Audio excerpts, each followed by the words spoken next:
张亚斌，你干什么？你是不是喝多了忘事儿啊？我们昨天不是约好了今天去工人文化宫游泳吗？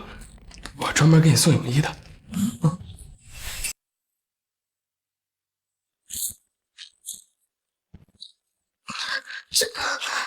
这衣服什么都遮不住吧？这可是我专门从港城带回来的进口货，整个海市都没几件。喏，连大明星都那么穿。没想到你这么没见识。你要不喜欢算了，那我送别人。我可没说不要。这衣服怎么穿啊？我帮你。你干什么呀？这里是广播室。放心吧，今天所有人都在食堂捧那个华侨的臭脚呢。啊，对了，你不是喜欢喝洋酒吗？我正好带了瓶香槟，尝尝。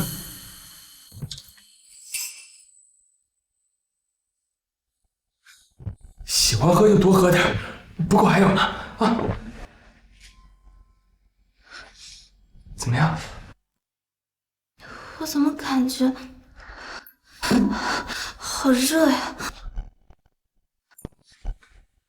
爷爷，那就正好试试你的新泳衣啊！一个崇洋媚外，一个卑鄙无耻，你俩还真是天作地合的一对儿。前世我也是瞎了眼，才会妄想用爱来感化你。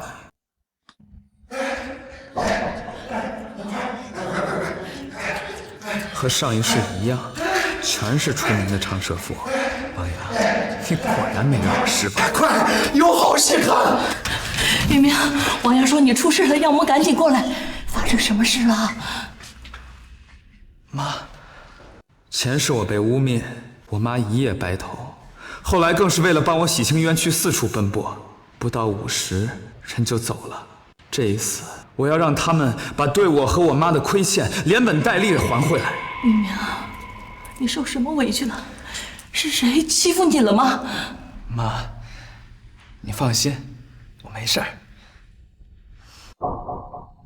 这一次，我会让所有欺负过我们的人都付出代价。王阳，玉明这不是好好的吗？你怎么能乱说，让我们这么担心？奇怪，你怎么还不进去啊？你怎么还不进去啊？王阳，今天这么大的日子，你怎么能造谣呢？这事要是传到厂长的耳朵里，那厂子还办不办了？你还干不干了？王阳，怎么回事？我没有造谣呀，里面真的有人在乱搞。你不信，打开门你们就知道了。你胡说什么呢你啊？这里可是广播室，是妍妍工作的地方。顾雨言的妈妈，我前世的丈母娘，前世我小心翼翼地讨好你们这一家，却被她亲手烫毁了脸。妈，雨言，热水烧好了，你们逛了一天，走累了吧？泡泡脚吧。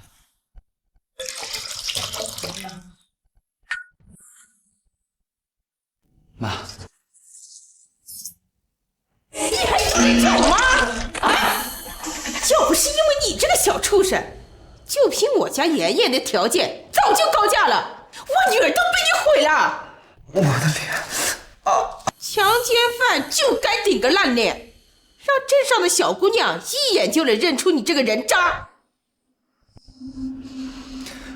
方阳，你可要想清楚了，造谣可是要付出代价的。我真的没有造谣呀，里面真的有人在乱搞。不信，打开门你们就知道了吧。你等一下，外面好像有声音，门是不是响了？你耍老子呢？这时候了，你跟我玩矜持了？爷爷，没事的，只不过是被风刮了一下。我真的太爱你了，我只是摸摸，什么都不干。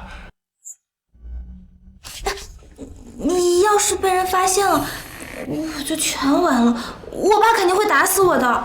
妍妍，你就放心吧，今天所有人都在食堂呢，你别动，让我好好亲亲你。开门就知道了吗？啊！不行，王阳，你不能开门。算我求你，你就承认是自己造谣吧。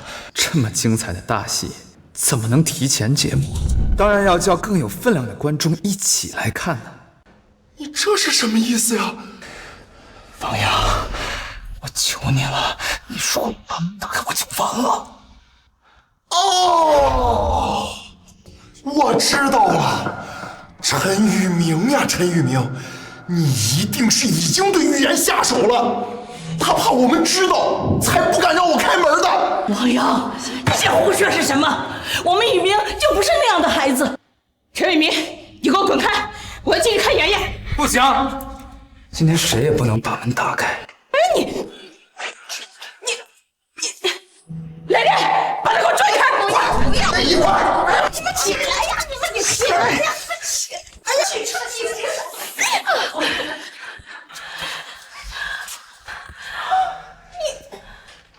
王阳，给我厂长叫来！我看他敢当着妍妍的爸不开门。是，等着吧。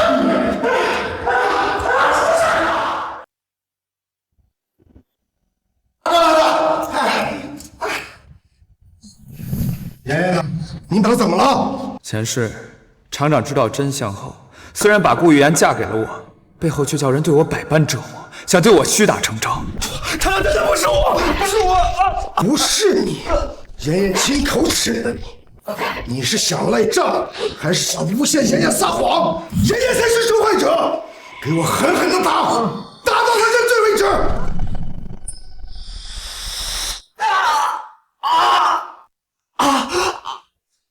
在顾金山这个大厂长眼里，没有什么比他的面子更重要。让开！老姑啊，这个小畜生一直拦着咱们，他肯定是欺负咱们家妍妍了。张姐，你怎么能乱说？宇明就不是那种人。厂长，刚才啊，陈宇明他还偷偷求我呢。他一定是已经对预言下手了。我们现在必须得进去，抓他个证据确凿。老姑，你快让这个混小子滚开！咱们家妍妍自尊心这么强，要是再不进去，他恐怕会干傻事儿啊！陈宇明，你要是再不让开，我就让你们母子俩从这个厂里给我滚蛋！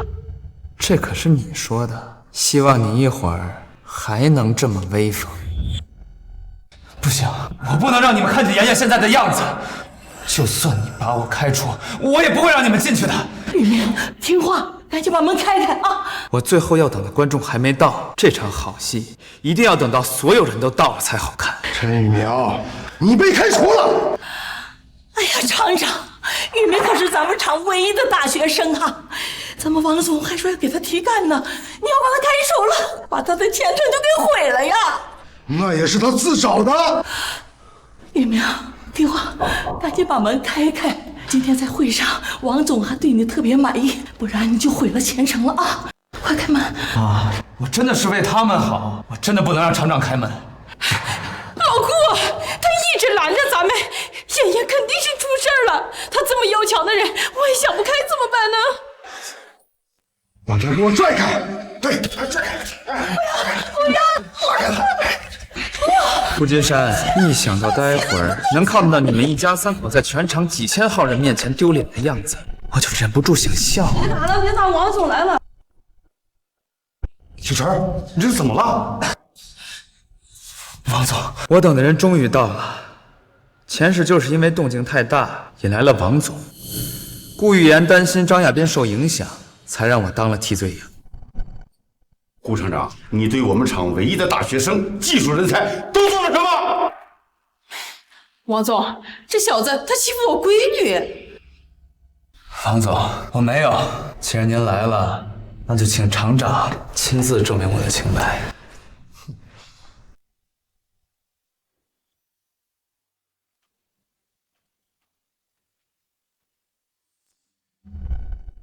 这里面怎么是反锁的？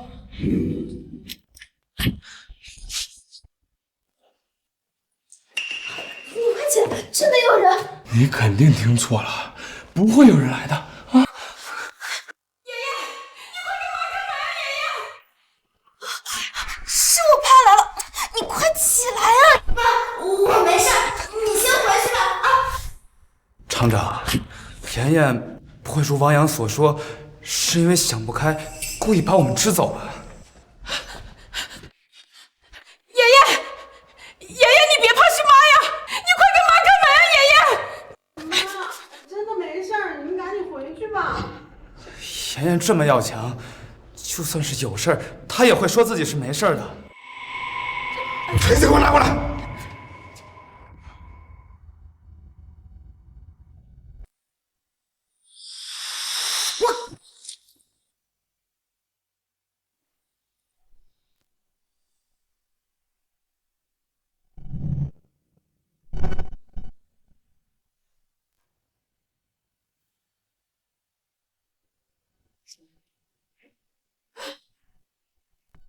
爷爷，你没事吧？我能有什么事儿吗？哼，藏得还挺快。没关系，那我就再陪你们玩玩。爸，你这是干什么呀？为什么把门弄成这个样子？你们到底要干什么？哎呀，我们这不是担心你吗？你赶紧把这玩意儿收起来，都吓着孩子了。哦，玉言，你也别怪厂长，是王阳说有人在里边乱搞，大伙儿也是担心你嘛。王阳，看来你果然是在造谣。就算你是我兄弟，那我也不能让你侮辱妍妍的清白啊！厂长，一定要好好处理他。哎，厂长，我真没造谣呀！我可以发誓，我绝对是亲眼看见张亚斌进来的。你说什么？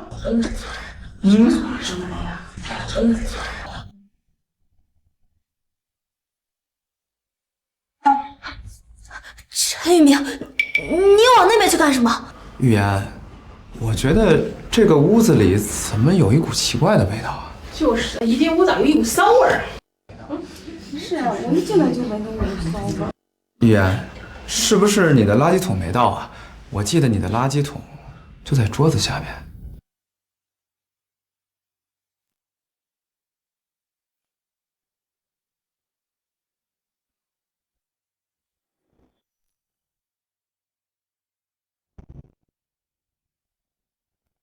玉言，这垃圾桶是空的，这味道是从哪儿来的呀？顾玉言，前世整整40年的折磨，还害死了我的母亲，好不容易重活一世，我怎么舍得轻易收网？不对，这不是垃圾桶的味道，这是有人乱搞的味道。呀，爷爷，你给咱们说说这到底啥味儿啊？哦，我知道了。这一定是有人已经完事儿了，然后留下来的味道。你少胡说八道！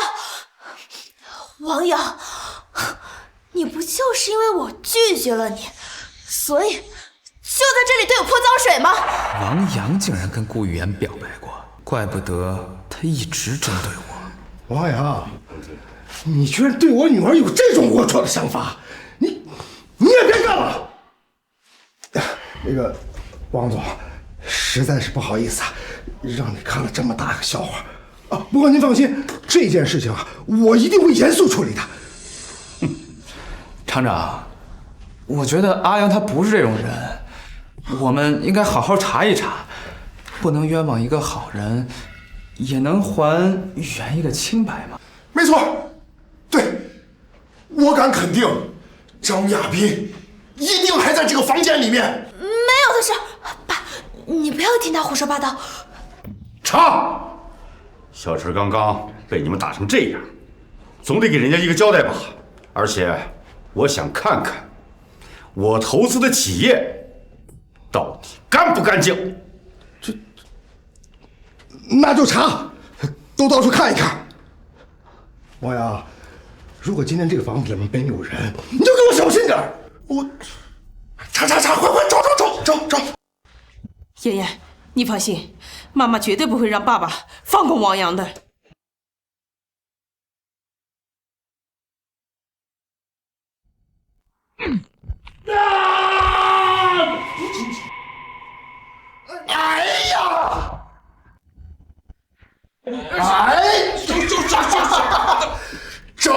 亚斌，厂长，哎，王总，他就是张亚斌，他就是我们厂最臭名昭著的大流氓。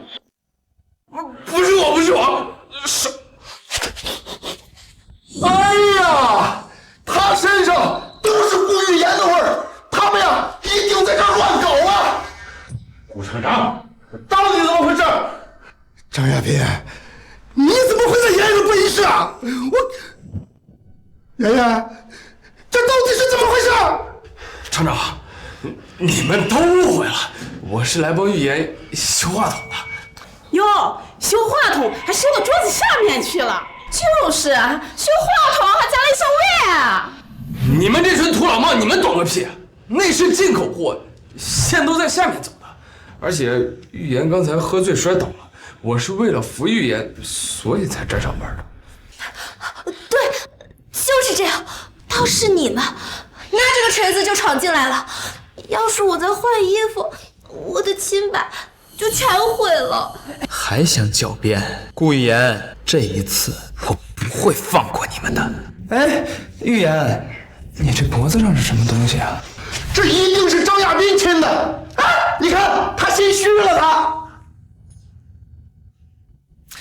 玉言，你是厂长的女儿，厂里的规矩你应该最清楚。我相信你，你是不会犯错的。如果今天不能证明你的清白的话，那日后肯定会被人嚼舌头根的。正好今天这么多女同志在，就让大家好好的给你检查一下，日后你也好挺直腰杆啊。陈云，你什么意思？翠芬婶儿，我这也是为了妍妍的清白考虑啊。张翠芬，你现在还当你女儿是什么乖乖女啊？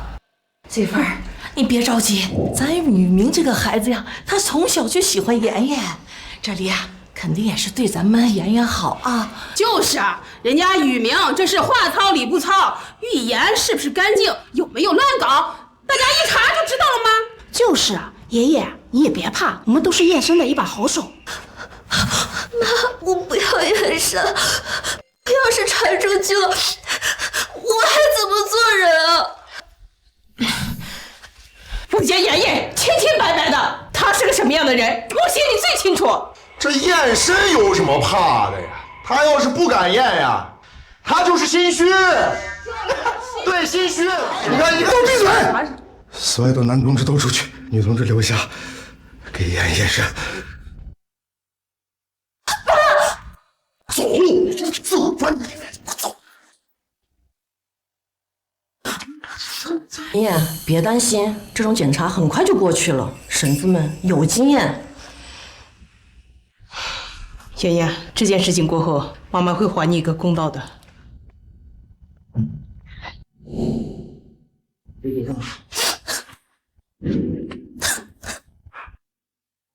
张亚斌，这次你们谁也跑不掉。妈，检查结果怎么样？妍妍她破身了。你们看，我就说我没说谎嘛，他们呀就是在里面乱搞了。顾厂长，你的女儿在我的欢迎会上乱搞男女关系，这就是你给我的交代吗？王总，我也不知情啊，你一定是你强迫妍妍的。妍妍从小就乖巧懂事，她绝对不会做出这种事的。翠芬，你为什么打雨明？我家妍妍说了，就是这个小畜生，他强行破了她的身。你说什么？他妈的，原来是你这个小王八蛋，你也敢动妍妍？顾玉言，你还真是本性难移。很好，那就不要怪我，让你彻底翻不了身。就是他！哎呀，咱们厂子的人都知道呀，这个陈宇明一直喜欢玉言呐。